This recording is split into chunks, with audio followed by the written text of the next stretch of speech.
quieres ponerte un poco para acá, ahorita que... No, si no creo que salí. Pero sabes que tiene, hombre, sí. Vale. Vale, pero no tengo batería. Ya te va a dejar la batería. Tú pasa por acá.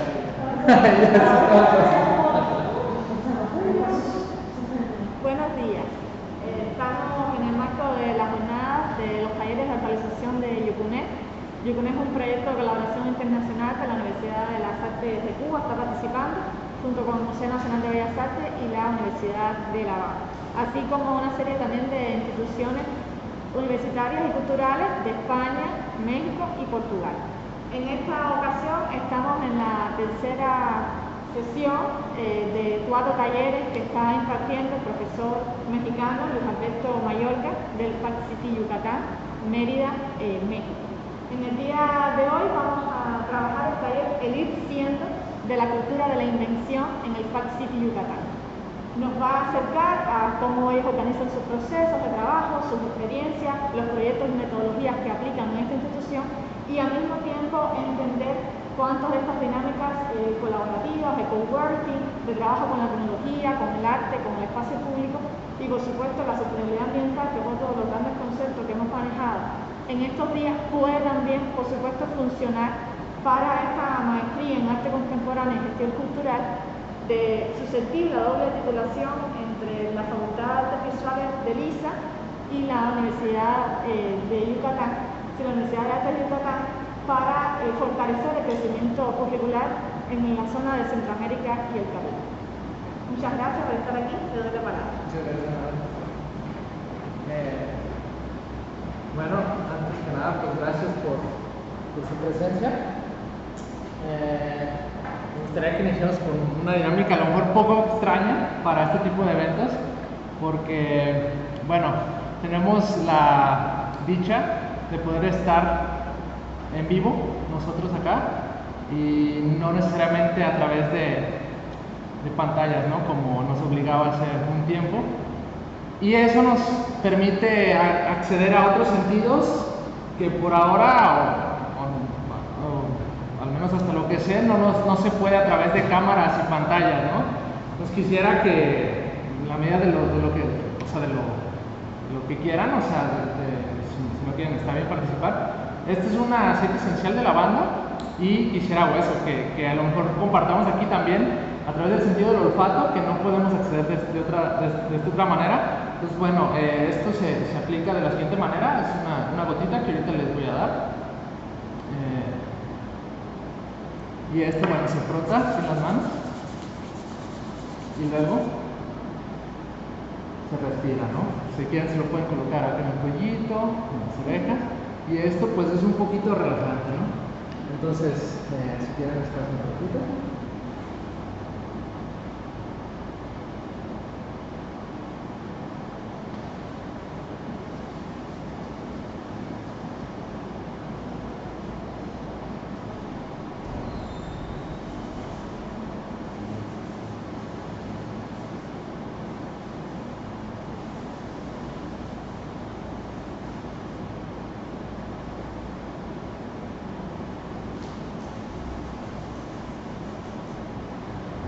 Bueno, se supone que la lavanda tiene como un efecto relajante, que nos hace sentir pues más tranquilos, más relajados, bueno, quizá olvidarnos un poquito del estrés de afuera. Y bueno, pues el día de hoy les voy a platicar 3 historias, un poco la regla de 3. La primera quizás la más mala porque es un poquito de dónde vengo y de un poquito cómo fue que llegué a esto. La segunda es de concepto Fab Lab y el concepto Fab City a nivel global, porque esta es una red de laboratorios.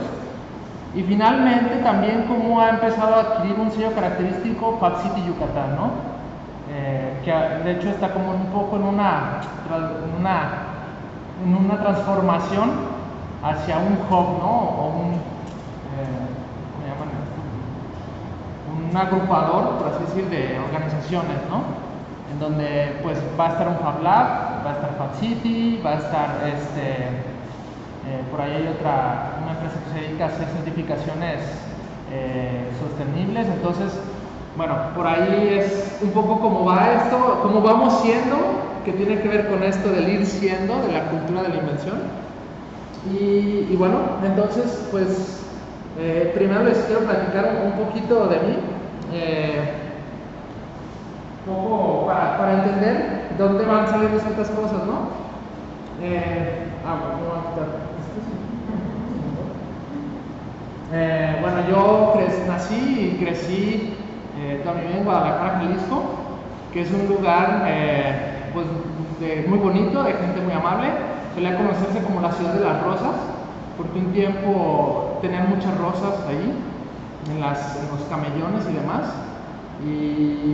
Y bueno, ahí yo crecí, soy hijo de mi mamá, que es una enfermera. Y bueno, ella nos creció con mucho esfuerzo porque bueno, ella fue sola quien nos sacó adelante, a mí y a mis otros dos hermanos. Y siempre digo esto, que el aplauso en primer lugar es para ella. Y bueno, ella también, además de ser enfermera y sacarnos adelante, también tocaba guitarra, ¿no? Entonces ella le gustaba cantar canciones rancheras mexicanas, ¿no? De verdad quise buscar ahorita un audio porque a mí me gusta. Justo la última vez que vino acá en Yucatán, porque ella vive en Guadalajara, la grabé, tuve la oportunidad de grabarla un poquito más profesional y nada, pues ahí la tengo registrada, pero en que cambié de celular y otras cosas, ya perdí esos archivos. Bueno, más bien se quedaron respaldados en un disco que ya no me traje, ¿no? Y bueno, eso también me habla un poquito porque nos hacemos bien dependientes al contexto en el que estamos, ¿no? O sea, al final allá, en realidad, muchas veces ya se te hace fácil, pues en cualquier momento descargarlo de internet o qué sé yo, y cosa que acá, pues yo no había vivido este contexto, ¿no? Entonces hubo cosas que no me preparé, ¿no? En otras sí tuve suerte, por ejemplo, traigo mis baterías de 110, porque en el hotel todo es 220, entonces solo en la recepción hay de 110 y ahí es donde cargo las baterías diario y ya con eso cargo mi celular, ¿no? Y bueno, entonces, pues eso, esa es la historia. Entonces, a través de la guitarra, bueno, mi mamá, pues eso, ella siempre cantaba en las fiestas y demás, ¿no? También ella, bueno, también con un esfuerzo también grande nos pudo proporcionar una educación, además de la primaria y secundaria, o sea, la educación pública. Nos pagó un curso de programación y de inglés, ¿no? Entonces, de jóvenes, pues tuvimos el acceso a computadoras de escritorio de niños, realmente, o sea, teníamos 11, 12 años y tuvimos un poco la fortuna, porque en ese entonces tampoco había tanto, ¿no? O sea, y tuvimos un poco la fortuna de tener ahí una computadora de escritorio. Teníamos un amigo mayor que justo hacía diapositivas. Entonces ahorita este proceso que hice me recordó un poco a eso, porque él se dedicaba, tenía su computadora y hacía como las presentaciones de PowerPoint a médicos. Que yo vivía cerca del centro de salud donde estudiaban los médicos, y había un hospital y demás. Entonces este amigo les daba ese servicio de diapositivas a ellos para sus presentaciones, ¿no? Entonces él sabía un poco de computadoras y demás, y él nos enseñaba, ¿no? Y nos enseñaba algunas cosas. Con el curso que tomamos, pues también logramos adquirir ahí algunas cosas que sí es importante, porque sí me ayudaron a desarrollar otras cosas en el futuro, ¿no? Y también, bueno, otra de las cosas, procuraba un poco como darnos una actividad extra siempre a la par de la escuela, ¿no? Y la otra cosa que nos metió fue el grupo folclórico. Entonces también bailábamos folclórico, esto en diferentes tiempos, ¿no? O sea, y entonces en el grupo folclórico, pues yo aprendí un poco el ritmo, o sea, entonces eso me ayudó después a la percusión, ¿no? Y que bueno, también es una parte importante de mi vida. Entonces, bueno, se va conjuntando eso. Como les decía, ahí la educación, hay educación pública, hay también educación privada, pero obviamente la privada, pues tienes que tener dinero para pagarla, y pues bueno, en nuestro caso no había tal. Pero bueno, siempre en la universidad pública hay oportunidades, ¿no? Pero no tantas, porque yo lo que quería estudiar era arte audiovisual, o música, ¿no? Pero música era como, ¿de qué vas a vivir? Siempre es un poco la mentalidad allá de los papás de nuestra generación. Era como, no, pues es que música, no, ¿de qué vas a vivir, no? Y artes audiovisuales, pues era como algo nuevo, quizá no lo entendía bien, pero eran como 15 lugares para toda la ciudad y pues estaban casi ya comprados, ¿no? No sé. Sí, es que yo me desalenté, nunca lo intenté, la verdad. Y bueno, finalmente mi perfil, mi habilidad era más como ciencias sociales, en un test que te hacen, ¿no? Era como más filosofía, sociología, derecho incluso. Pero no sé por qué mi deseo se fue hacia ingenierías y ciencias, como que sentí que no había aprendido bien en la prepa y demás, y como que tenía curiosidad de ese mundo, ¿no? De qué se trata, porque lo otro como que me era fácil agarrar un libro y leerlo, pero si agarraba un libro de matemáticas, o sea, no hubiera podido, ¿no? Y entonces fue que elijo estudiar ingeniería química, y ahí, bueno, en ingeniería hay muchos elementos comunes que tenemos entre las matemáticas, electrónica, ves física, bueno, empiezas a aprender un poco de ciencias, empiezas a aprender un poco de ingeniería, de programación un poquito, pero bueno, yo ya tenía un poquito de background, porque además en ese tiempo, o sea, de niño, pues si tenías una computadora, pues aprendías a descargar cosas, ¿sabes? Aprendías a hacer en Word documentos me acuerdo que, por ejemplo, les hacíamos credenciales a amigos que no estaban estudiando, por ejemplo, como te hacían descuento de estudiante, llegamos a hacer unas credenciales para que pudieran tener ese descuento, ¿no? Y bueno, pues esto es así, ¿no? Entonces, decido tomar este camino de ingeniería. Adelante. Sí, así es. Entro a este camino de ingeniería. Me gusta mucho, me atrapa, o sea, la carrera. Empiezo, o sea, termodinámica, mecánica de fluidos, ecuaciones diferenciales de las matemáticas, o sea, me empiezan a gustar, ¿no? Y entonces me gusta tanto que empiezo a pensar que quizá mi perfil sería como irme a la investigación en esa área, ¿no? Justo a finales también de esa carrera empecé a tener interés. Viene esta parte de sociología y humanidades y me dice, oye, aquí está esta área de comunicación de la ciencia, ven, ¿no? Y entonces empiezo a leer algunos libros de divulgación de ciencia, algunos mexicanos, hay unas colecciones de libros, empiezo a ver, hay un evento muy importante en Guadalajara que es la Feria Internacional del Libro, y según decían en ese entonces, creo que todavía, pero era como una de las ferias más importantes de libro en habla hispana, ¿no? Si no es que la más importante. Y entonces ahí llegaban artistas de todo el mundo, o sea, había siempre un país invitado de honor. De hecho, Cuba ha sido varias veces invitado de honor. Y bueno, era para mí maravilloso ir a los conciertos de los artistas que iban, porque además no iban los populares, sino que iban los culturales realmente, ¿no? Y bueno, era un ambiente muy cultural, ¿no? De ahí también se celebraban coloquios de cultura científica, ¿no? Entonces ahí conocí también a divulgadores argentinos, conocí divulgadores españoles y mexicanos, ¿no? Entonces siempre como que a la par empecé a trabajar también esto, ¿no? Leía libros de divulgación. Y bueno, entonces, pues seguí yo en mi camino. Y bueno, al terminar la carrera también es un poco como, bueno, ¿y ahora qué voy a hacer? ¿Qué voy a trabajar? Y allí siempre en ingeniería química es como un poco, bueno, pues vete a la industria, ¿no? Y te vas a un proceso de fabricación o no sé. Pero había algo que no me convencía, ¿no? Porque, no sé, es como, no sé, había algo que no me atraía ahí. Y pues ahí la otra oportunidad es estudiar la maestría, ¿no? Que hay becas en donde puedes continuar ese estudio. Y entonces me meto a la maestría. Pero también un poco lo que me ayudaba a solventar mis gastos era que también tocaba batería en grupos de bodas, por ejemplo, ¿no? Ese es un grupo que llegué a tener. Y tocabas cumbias y música de las fiestas. bueno, pues ya ganaba un poco de dinero para pues tener un poco de los gastos, ¿no? Entonces, nada, pues tenía yo un poco siempre esas dos cosas a la par. Luego cuando termino la maestría, pues tengo esta opción, ¿no? Pues uno, seguir al doctorado, etcétera.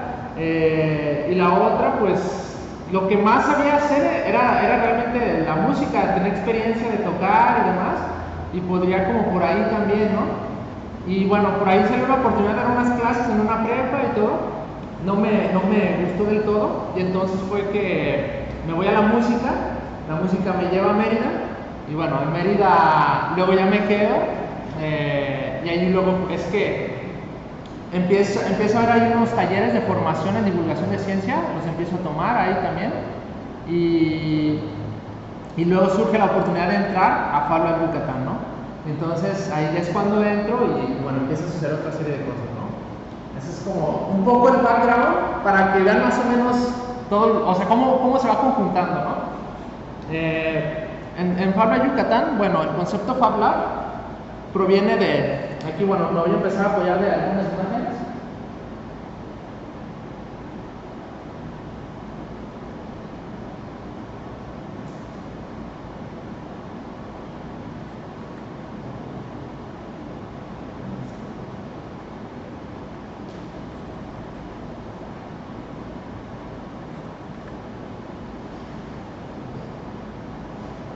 Este se llama Star City.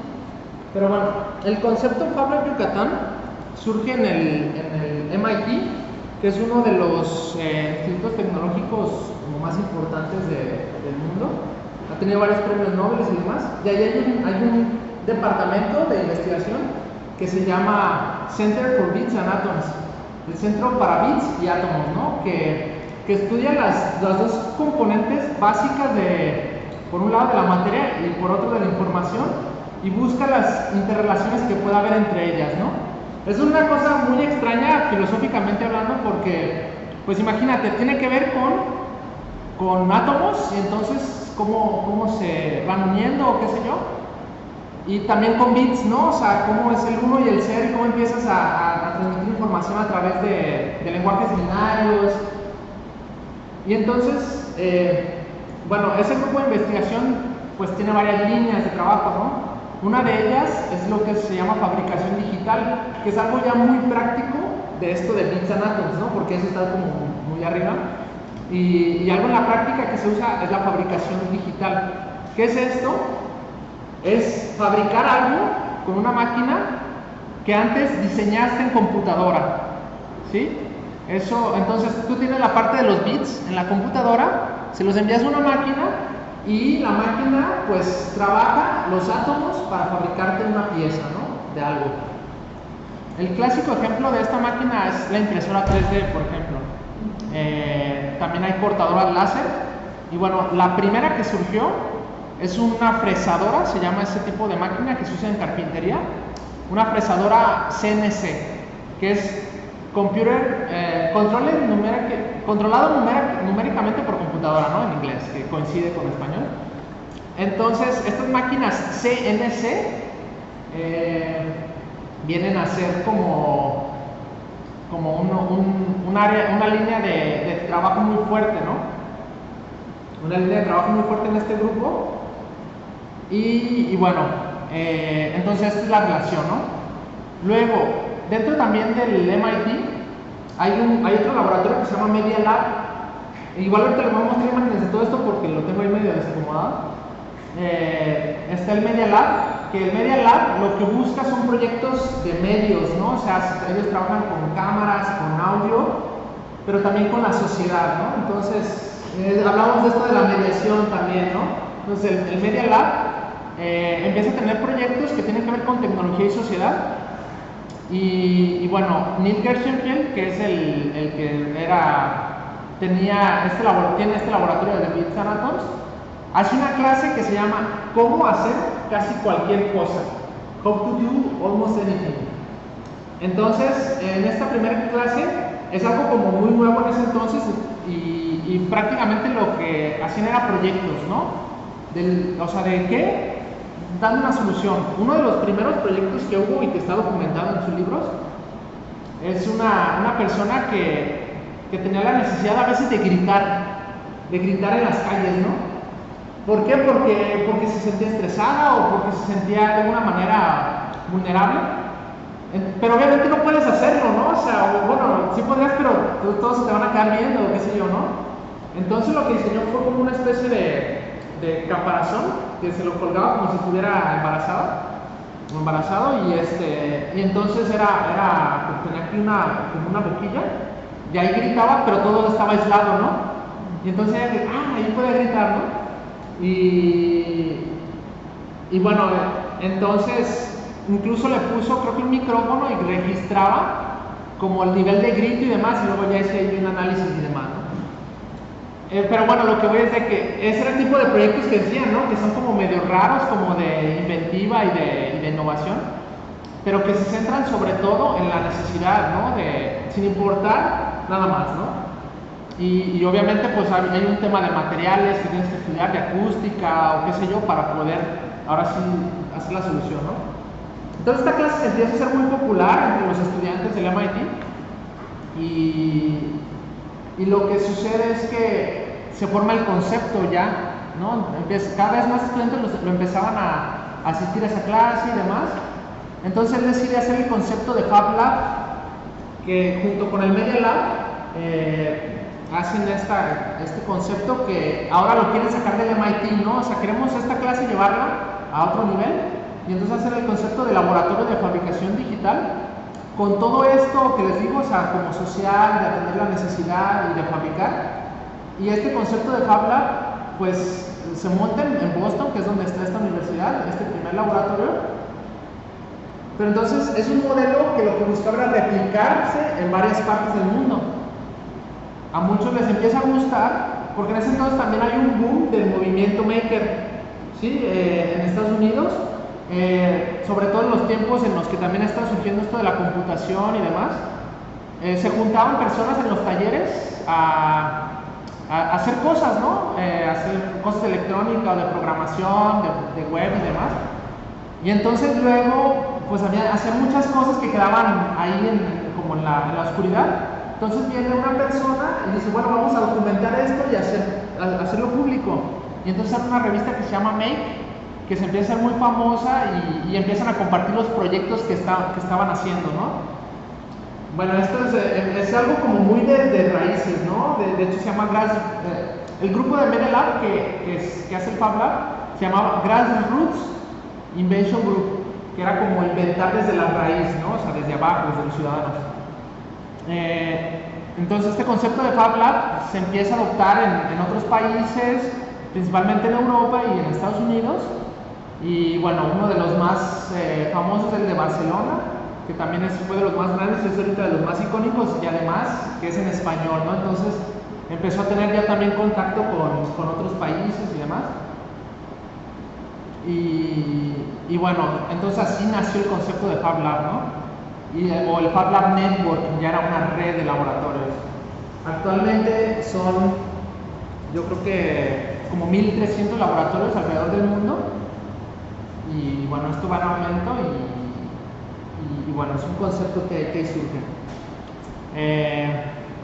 Entonces, bueno, a partir de ahí, Ileana y Juan Carlos, que son los que iniciaron en Mérida este proyecto de Fab Lab Yucatán, ellos fueron a estudiar su doctorado allá en Barcelona y conocieron este Fab Lab y demás y bueno, lograron montar un poco como lo que está sucediendo acá con Habana, Espacios Creativos, y bueno, montan este Fab Lab Yucatán en una antigua bodega nequenera que es maravillosa, o sea, más o menos paredes de este tipo, ¿sabes? O sea, perdón, alturas de este tipo, perdón.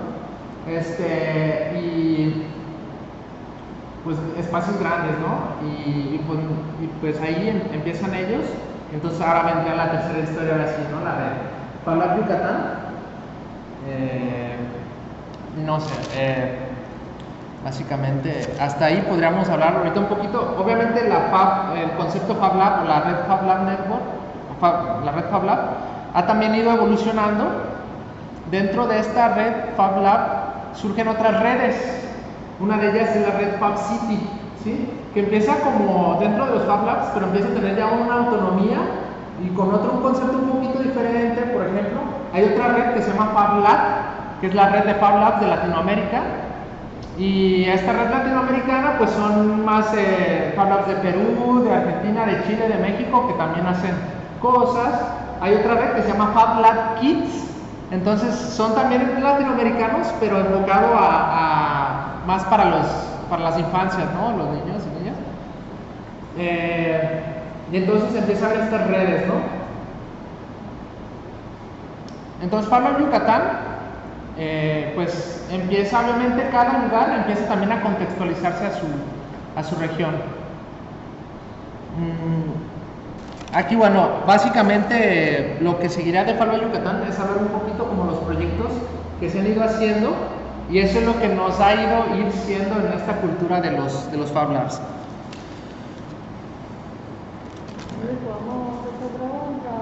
Sí, si quieren termino, ahorita que termino un poco esta historia de Fab Lab Yucatán, y ahorita empezamos la charla, ¿sale? Entonces, Fab Lab Yucatán, bueno, al igual, cuando yo entro un año después de que se funda. Estaban Ileana, Juan Carlos y Oscar, como ya probablemente lo conozcan.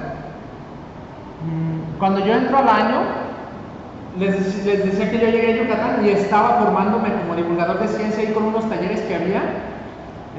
Porque digo, no es lo mismo que leas divulgación de ciencia a que sepas cómo hacer divulgación de ciencia, ¿no? Este es como algo que luego a veces dicen muy fácil, ¿no? Como, pues si quieres hacer cine, tienes que ver cine. O sea, sí es importante, pero no porque veas cine quiere decir que vayas a hacer buen cine. Sí, hay que saber cómo. Entonces, aquí en divulgación de ciencia me empiezo a formar. Y entonces entro al Fab Lab Yucatán. Un año después, justo Oscar estaba en Barcelona haciendo el curso internacional de fabricación digital de la misma red. Y yo entro con proyectos de comunicación, principalmente para públicos jóvenes, ¿no? Entonces el primer proyecto que hago es como unos veranos y talleres después de la escuela para niños, y entonces empezamos a trabajar con electrónica, programación, empiezo a conocer ciertas tarjetas electrónicas, y bueno, eso es como mi primer línea, ¿no? En el 2018 hay un proyecto grande que empezamos a hacer, que es con emprendedores de la región. Les empezamos a desarrollar prototipos, ¿sí? La primera versión de su producto. Por ejemplo, yo quiero hacer, no sé, un semillero para cultivar semillas y que sea de riego automático, y que mida, no sé, la temperatura, y también me diga cómo están los datos, qué sé yo, ¿no? Entonces, ese emprendedor tenía esa idea y bueno, pero probablemente el emprendedor no sabía manejar pues carpintería ni electrónica, entonces nosotros les desarrollamos los prototipos, ¿no? Entonces empieza yo a formarme un poco más en temas de electrónica, de programación de electrónica, y bueno, eso ocurre en el 2018. En el 2019 me toca hacer la activación e instalación o montaje de un Fab Lab nuevo que se hace ahí mismo en Yucatán, pero dentro de una institución, dentro del Instituto Yucateco de Emprendedores. Entonces montamos el Fab Lab IEM y lo activamos durante un año con actividades, ¿no? Ahí hacemos también actividades con emprendedores, actividades con niños jóvenes, prototipado, y bueno, ahí me toca una serie de proyectos bien interesantes, ¿no? En el 2019 yo ya termino ese proyecto. Y en ese entonces yo quería también iniciar ya como un emprendimiento es un poco la vocación de los Fab Labs también, ¿no? Como que puedas tú también en un momento dado poder emprender. Y empiezo a generar un emprendimiento de kits educativos, ¿no?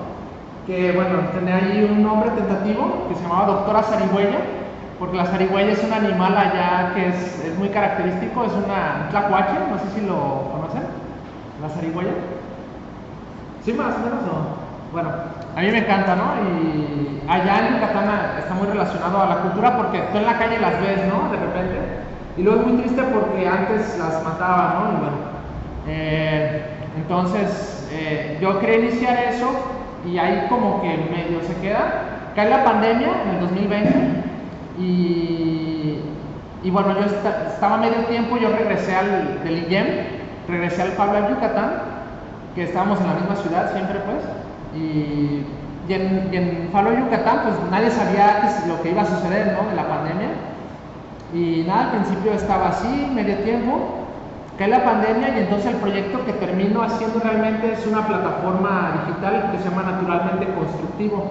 Entonces, ganamos por ahí un fondo del Consejo Nacional de Ciencia y Tecnología Federal y con esto desarrollamos una serie de contenidos que tienen que ver con medio ambiente, con naturaleza y con diseño. Pues es naturalmente constructivo, ¿no? Entonces, hablamos de biomimesis, de economía circular y otros temas en unos videos que generábamos y demás, ¿no? Eso fue el 2020, ¿no? Que todos estamos, bueno, ahí estamos desde casa trabajando y demás. Y bueno, ya por el 2020, en el 2021 surgió un proyecto también bien interesante en donde se llama Sonora Resiliente ese proyecto. Y lo que buscaba era hacer sonar las plantas en diferentes puntos del mundo y conectarlas en una plataforma web donde tú pudieras escuchar los sonidos de esas plantas, ¿no? Entonces se hace este proyecto de Sonora Resiliente y damos unos talleres ahí. A nosotros nos toca la parte de hacer como los dispositivos que van a captar esos datos. La parte de la plataforma web se desarrolla en Guatemala y bueno, tenemos una serie de talleres ahí, primero independientes, y bueno, hay avances en ese sentido, pero es un proyecto español del País Vasco, ¿no? Entonces desde allá hay cierta coordinación y nada, pues ahí desarrollamos 3 dispositivos. Uno era también una especie como de semillero, otro era como una tablet, pero era física y con tinta conductiva que hacían sonidos, y otro era un especiero que era también una casa de pájaros.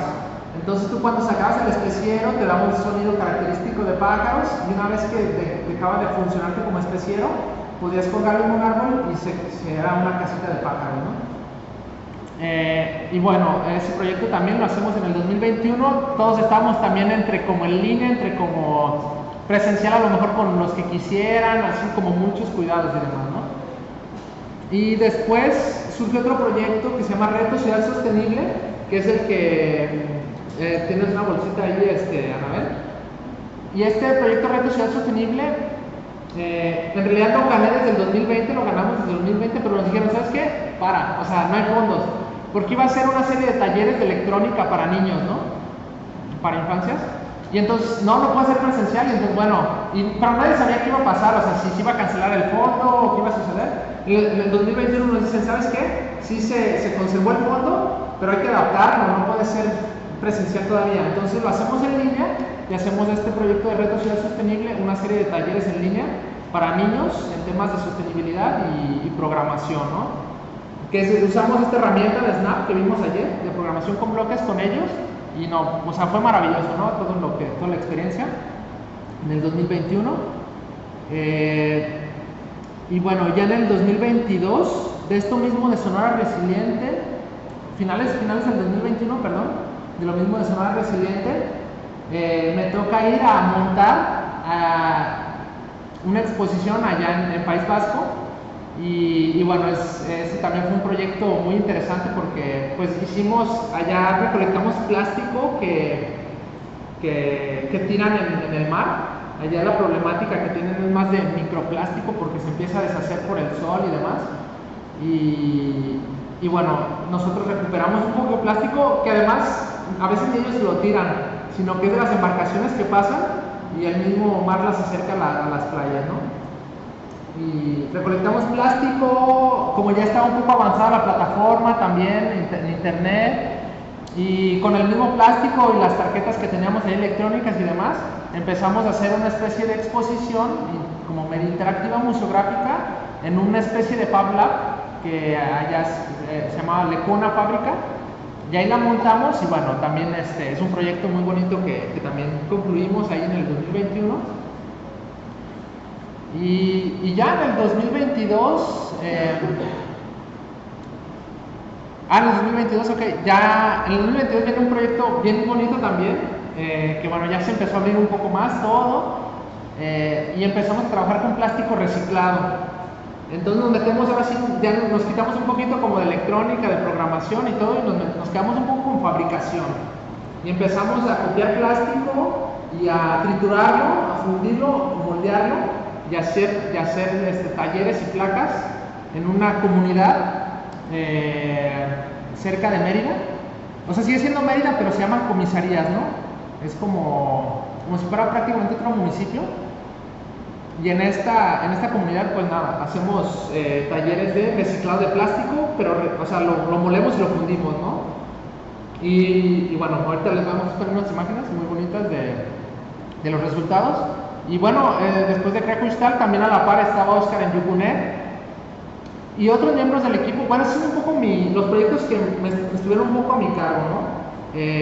Pero otros miembros del equipo estuvieron desarrollando otro tipo de proyectos, como en este 2021-2022, que era un monitoreo de casas de interés social. Allá luego se hacen como casas muy baratas y que a veces están mal diseñadas.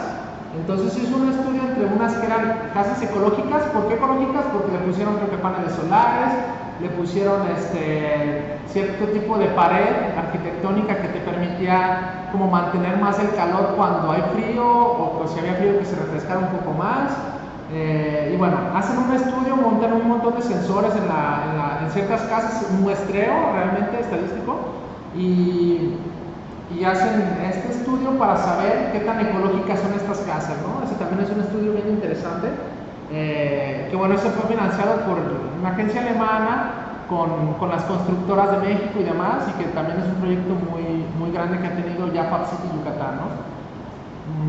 Y ha habido también por ahí en el 2020, estuvieron trabajando en otros proyectos, sobre todo de aplicaciones, de apps, en donde uno era Arbol Meet, en donde mapeaban árboles de la ciudad y como que los protegías, ¿no? Tú te convertías, era como una especie de red social de árboles, y los que mapeabas de alguna manera eras como su protector, ¿no? Tú les ibas, los regabas, o veías cómo estaban y lo comentabas ahí en la app, ¿no? Otro era de reciclaje de electrónicos y bueno, algo así ha habido también en esos proyectos del 2020, ¿no?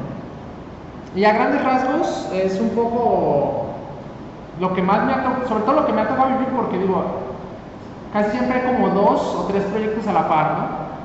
Pero generalmente son otros equipos y yo me he enfocado más en temas como de aprendizaje y tecnología, ¿no? Básicamente eso.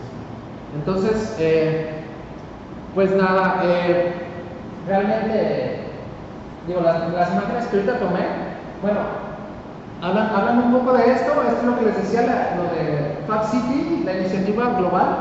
Bueno, es un poco el concepto de cuánto tiempo, se ponen una meta, en este caso, bueno, quedan 32 años, 164 días para llegar a la meta. ¿Cuál es la meta? Que las ciudades produzcan lo mismo que consumen, ¿sí? Que seamos sostenibles entre estas ciudades, que son este listado de acá, que nos comprometemos o que queremos llegar a esa meta para que no tengamos como que exportar ni importar materiales, quizás solo datos, ¿no? Quizás solo archivos y demás. Ese es un poco el concepto de Fab City Yucatán, ¿no? Son marcos de referencia que nos sirven para establecer principios. Es esto que les digo, más o menos, bueno, son diagramas en donde, bueno, por ejemplo, la producción doméstica pues está aquí alrededor de 1 kilómetro, la producción social, que son 10 kilómetros, o sea, a lo mejor unas ciertas producciones un poquito más grandes, a 3 kilómetros, y ya más lejos, quizá como el tema de recursos y materiales, ¿no? Son como modelos que se van ahí construyendo dentro de todo este concepto de Fab City, que bueno, son marcos de referencia nuevamente que nos ayudan a encontrarnos, ¿no? Bueno, pues ciudades conectadas, plataformas ecosistémicas, compartir estrategias. Bueno, son conceptos que están ahí detrás un poco de lo que hacemos, ¿no? Localmente productivos, Obviamente, además de esta globalidad, hay que estar en el contexto local para poder realmente saber cómo adaptar la solución a nuestro contexto, ¿no? Bueno, este es el equipo de trabajo. Y bueno, Fab City, la última versión, digamos que se define con estas 4 líneas, ¿no?, de acción. Que bueno, uno es acción climática y ciudades resilientes, que tiene que ver con temas de mitigación del cambio climático y sostenibilidad. Economía circular, hacer modelos de fabricación o de uso de productos y demás que sean circulares, que nuestros residuos se conviertan en materia prima de nuestros mismos productos y demás. Ciencia ciudadana y datos abiertos, bueno, pues tiene que ver aquí con a lo mejor usar estas tarjetas Arduino que son abiertas y que puedas también tú, por decir, monitorear la humedad y la temperatura en diferentes puntos de la ciudad y que la misma ciudadanía pueda acceder a esos datos en tiempo real, ¿no? Ese tipo de proyectos se han gestado. La otra línea es acceso universal al conocimiento, que esa es un poco más la que a mí recae en mí. Aquí está Yucunet, de hecho, y bueno, lo que buscamos es eso, como compartir información, compartir conocimiento para pues que haya más acceso cada vez para más personas. Esto es lo que les decía, la bodega nequenera que se restauró y que bueno, así es más o menos como se ve actualmente. Por ahí tengo otras fotos. Tenemos pues sí ciertas áreas, un área como de trabajo rudo, de carpintería, un área de impresión 3D, un área ahorita de reciclado de plástico, que son unas máquinas pues semi-industriales, o sea, no son grandes, pero sí te permiten hacer, pues sí terminan requiriendo cierto volumen. Y aquí, bueno, tema de oficinas y demás. Este es, como les decía, el área de impresión 3D, ahí en este contenedor, que fue una maravilla cómo se logró meter a la bodega, ¿sabes? Aquí es un poco la vista aérea de esta bodega. Este es el proyecto Crea Cristal, que primero hicimos en este remolque móvil, que lo adaptamos a veces según ciertos proyectos. Literal, ahí llevamos todo lo necesario para realizar la actividad, porque a veces pues no hay un salón adecuado para lo que necesitamos, ¿no? Y aquí ya llevamos las máquinas, las sillas, los materiales, y bueno, aquí estamos en una comunidad de Yucatán también aplicando una pequeña actividad de reciclado de plástico dentro de este último proyecto que les decía. Y bueno, entonces estos son a grandes rasgos los proyectos más emblemáticos que han sucedido, ¿no? Este también fue se me estaba pasando, del 2021, que bueno, primero se aplicó en Mérida, en donde estamos, y este es un proyecto de ciencia ciudadana, es decir, trabajamos con sobre todo universitarios y de preparatoria, en donde hacíamos talleres primero de mapeo, es decir, como tu ciudad, qué detectas en ella, qué te afecta, qué no. Y bueno, hacíamos mapeos colectivos, hacíamos luego ya talleres de electrónica con Arduino y demás, para ahora sí monitorear datos. Y bueno, lo que se buscaba era crear una red desde la misma ciudadanía para empezar a medir y decidir, por ejemplo, si había mucho ruido en la zona, pues tratar de documentar y proponer alguna solución para eso, ¿no? Pero desde los mismos ciudadanos. Que bueno, el anterior, el de Census Citizens, lo hicimos una réplica en el estado de León en el 2020, que fue también la pandemia. Ahí nos tocó viajar también a León y replicamos ese Census Citizen. De Ideatón, fue en el 2019, y bueno, trabajaba con los objetivos de desarrollo sostenible, sobre todo con innovadores y emprendedores, ¿no? Esta es una app que les decía. Bueno, estas son. A ver, ahí no recuerdo bien.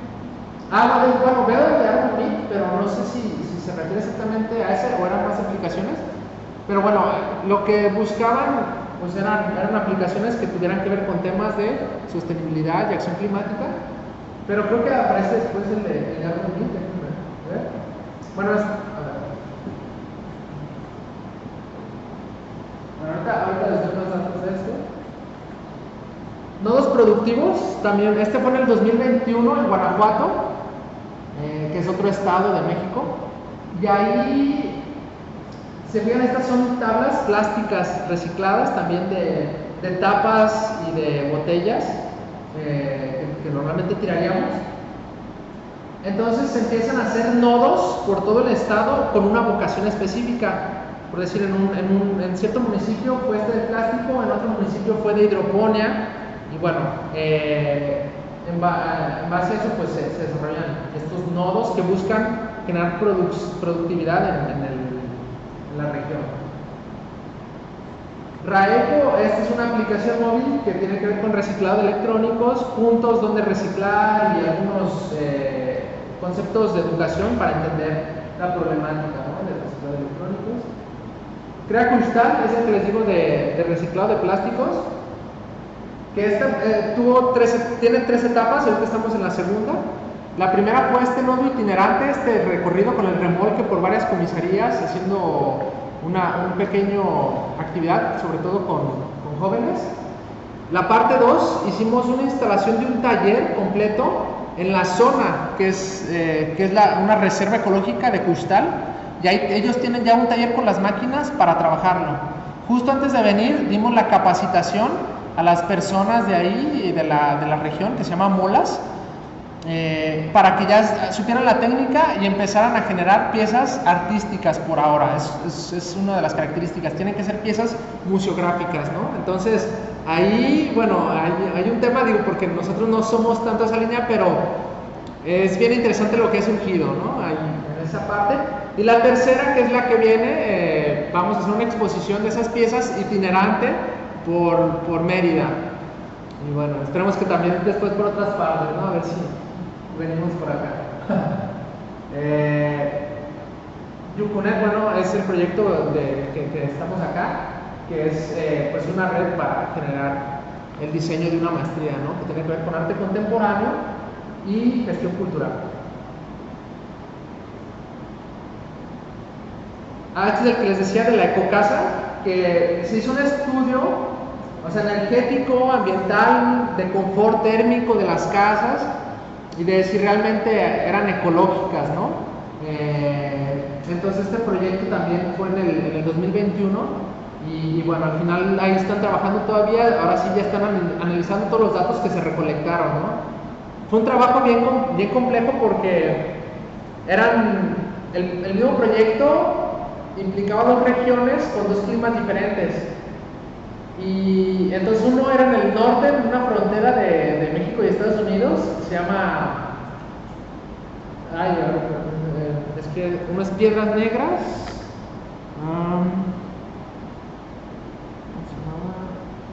Bueno, ahorita les consigo el nombre de la ciudad, pero bueno, una ciudad fronteriza de México y Estados Unidos. Entonces tenemos que viajar para allá, ¿no?, hacer el estudio y bueno, allá esa zona es un poquito ahorita peligrosa, ¿no? Pero bueno, no se fue para allá. Y luego el otro era en Quintana Roo, que era un ambiente más húmedo, más cálido y nada, pues fue mucho viaje. A mí no me tocó tanto, yo no estoy tanto en este proyecto, pero es bien interesante todo lo que se mapeó, ¿no? Porque imagínate, durante 1 o 2 meses en casas habitacionales había sensores y los habitantes contestaban cuestionarios y demás para obtener una información del uso energético de ellos mismos, ¿no?, y ver cómo se puede mejorar.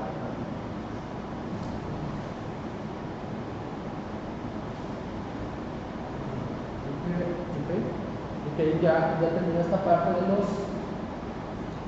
proyectos. Entonces, bueno, Tomé otras fotos de otras cosas, pero me gustaría que ya iniciáramos ahorita un poquito la parte del diálogo de preguntas que pudieran tener, y en base a eso pues vamos contestando. Y bueno, de las historias que les platicé al principio y demás, si quieren también podemos ver un poquito de imágenes